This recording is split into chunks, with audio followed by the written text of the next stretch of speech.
Assalamualaikum warahmatullahi wabarakatuh. Perkenalkan, nama saya Muhammad Zulfikri Ramdhani dengan NIM 200311100099, Prodi Agroteknologi. Kali ini saya akan menjelaskan praktikum Bio OPT mengenai penyakit sistem notomatik. Yang pertama, di sini saya ada tanaman pepaya yang terserang penyakit keriting daun. Keriting daun adalah salah satu keadaan pada daun yang menjadi keriting, kuning, kurus, dan rontok. Keadaan daun seperti ini menyebabkan nutrisi tidak bisa diproses secara sempurna.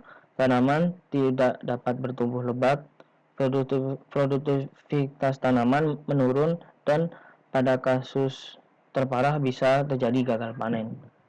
Penyakit keriting daun dapat disebabkan oleh banyak faktor, seperti kekurangan air, kurang perawatan, kondisi benih dan bibit selama pembibitan, dan hama.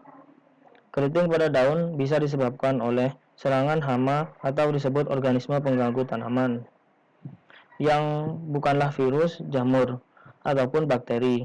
Ada beberapa jenis hama yang bisa menyebabkan keriting daun ini. Hama tersebut tergolong dalam jenis kutu-kutuan, yakni thrips, tungau, dan aphids.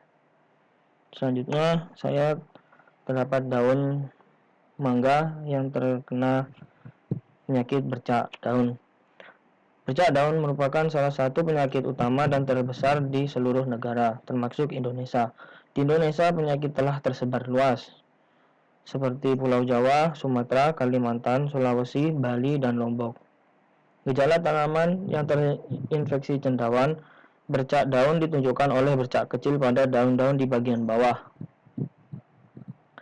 Bercak kemudian melebar, dan bercak satu dengan lainnya menyatu sehingga membentuk bercak besar. Akhirnya daun mengering dan rontok. Penyakit umumnya terjadi pada fase generatif, dan serangan parah pada saat fase pengisian polong, sehingga petani sering beranggapan bercak daun bukan suatu penyakit yang perlu dikendalikan, tetapi hanya suatu tanda bahwa tanaman sudah waktunya panen. Ketiga, saya ada daun buah belimbing yang terserang penyakit klorosis. Klorosis adalah jaringan daun menguning karena kekurangan klorofil.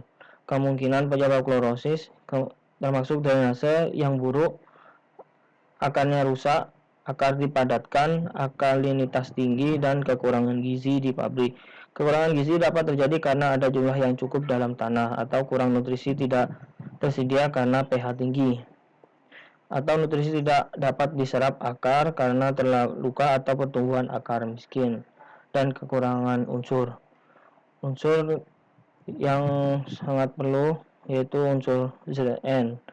Unsur Zn sangat penting sebagai bahan dasar dalam pembentukan pigmen fotosintesis atau klorofil. Jika tanaman kekurangan unsur Zn tersebut, maka tanaman akan mengalami gejala klorosis dengan ciri daun tanaman menjadi kuning, kecoklatan, mudah rontok karena terpengaruh hormon ABA, dan lain sebagainya. Sekian dari saya, terima kasih. Assalamualaikum warahmatullahi wabarakatuh.